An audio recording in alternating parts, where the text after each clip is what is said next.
My heart used to be like a lighthouse, shining bright, always guiding my family no matter how rough the storms got. But they put that light out without a second thought. My name's Ethan, and this is how I walked away from the wreckage of my own blood. It was just another cold evening in my worn-out Philly apartment, the air stale with the mix of coffee and quiet heartbreak.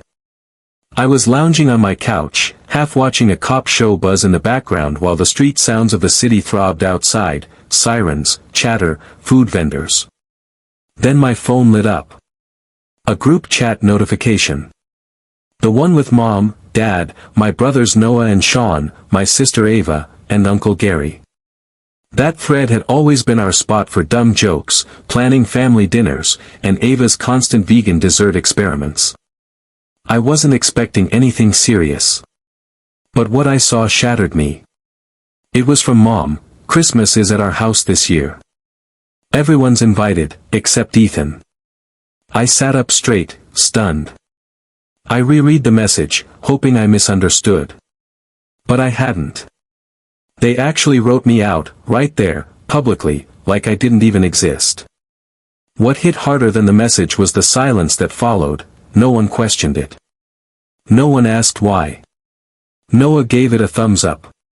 Sean, the same. Ava too. Even Uncle Gary, who never shuts up about his boat trips, just tapped that emoji like it meant nothing. I wanted to lash out. I wanted to ask, why? I typed a reply, deleted it, typed again.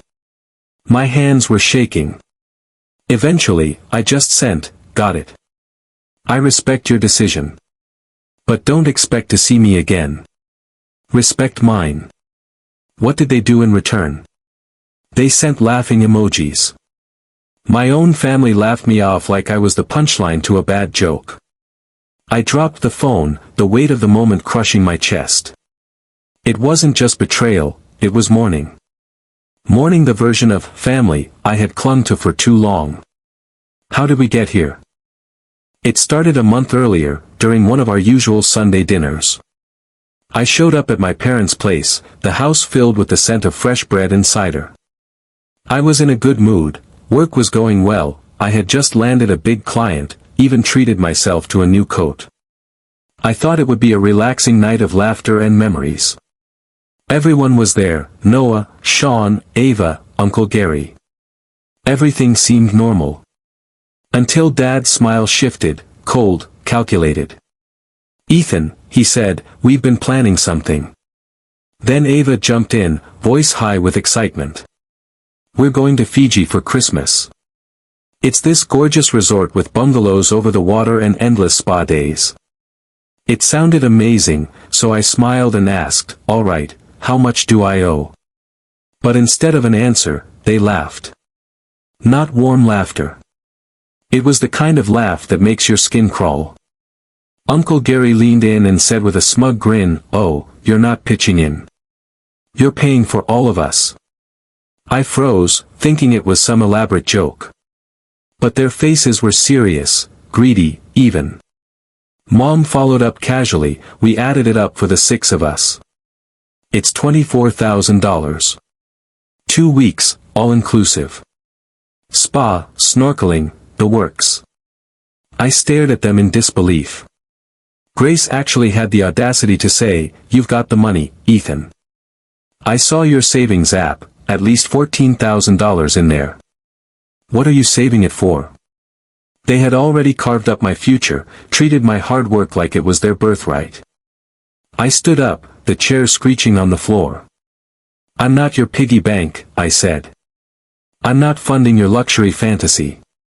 Dad didn't even flinch. He said, so you're choosing yourself over family? I couldn't hold it in anymore. No, I shot back. Real family doesn't extort you and call it love. I walked out that night. No one followed. No texts. No apologies. Nothing. For years, I'd paid their bills, Noah's phone, Sean's gym membership, Mom and Dad's endless house repairs. I thought that was love. I thought that was what family did. But looking at that chat, watching them laugh me off, I finally saw the truth. I was never a son or a brother. I was a walking ATM. 3 months before that Christmas text, my boss Claire had offered me something big, a chance to lead a new office in Austin. Regional director. Massive pay bump. Full creative control. But I turned her down, like an idiot. I can't leave my family, I told her. They need me. After that final blow from them, I picked up the phone and called Claire. It was late, but she answered. Is the Austin position still open? I asked. Actually, it is, she said. You want it? Yes, I replied without hesitation. When can I start? 2 months later, I left Philly. I sold everything, the couch, the memories, the old life. No goodbyes. I didn't owe them that. I packed my life into a U-Haul and drove south. The Texas air felt different, like something inside me could finally breathe. My office overlooked the Colorado River. I built a team, found a home with a front porch perfect for coffee at sunrise. I started to feel alive again. But my transformation wasn't complete. On my first official day as director, I sat down, logged into my bank account, and one by one, canceled everything. No more paying their utilities. No more gym bills, phone bills, shopping sprees. With every canceled payment, it felt like a weight was being lifted. Like I was finally closing doors that should have been shut long ago. A week later, my phone exploded. Missed calls, voicemails, desperate texts. Mom was panicking. Ethan, the power's getting cut off. Noah complained, my phone's disconnected. Ava whined, my card got declined. What's your problem, Ethan? I didn't answer. Not a single word. They didn't miss me. They missed the money. Then came the twist. A letter, actual mail, showed up. Handwritten. From Ava. I almost tossed it in the trash, but the first line made my heart skip. Ethan, we're so sorry. I kept reading. She said they were wrong, about Fiji, about everything. She said they didn't want my money anymore.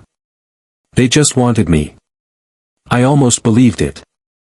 Until I got to the final line, Dad's in the hospital. We can't afford the bills without you. There it was. The truth. Not guilt. Not remorse. Just another plea to restart the cash flow. I lit that letter on fire in my backyard and watched every lie curl into ash. Then I changed my number, blocked their emails, and erased them for good. Now, I'm in Austin. My team is thriving. I've got friends who value me for who I am, not what I can give. I'm seeing someone who doesn't care about my paycheck. I have a house filled with light, with succulents that somehow don't die, and I'm learning to grill, even if I'm still terrible at it. For the first time in my life, I'm not living to be someone else's safety net. I'm finally free. And it feels like coming up for air after years underwater. Because family isn't about shared DNA, it's about shared love, shared respect. Have you ever had to walk away from someone you love just to save yourself? Drop your story in the comments, I'm listening. And if this story resonated with you, hit that subscribe button and share it with someone who needs to hear it. Let's build a community that values respect, not guilt.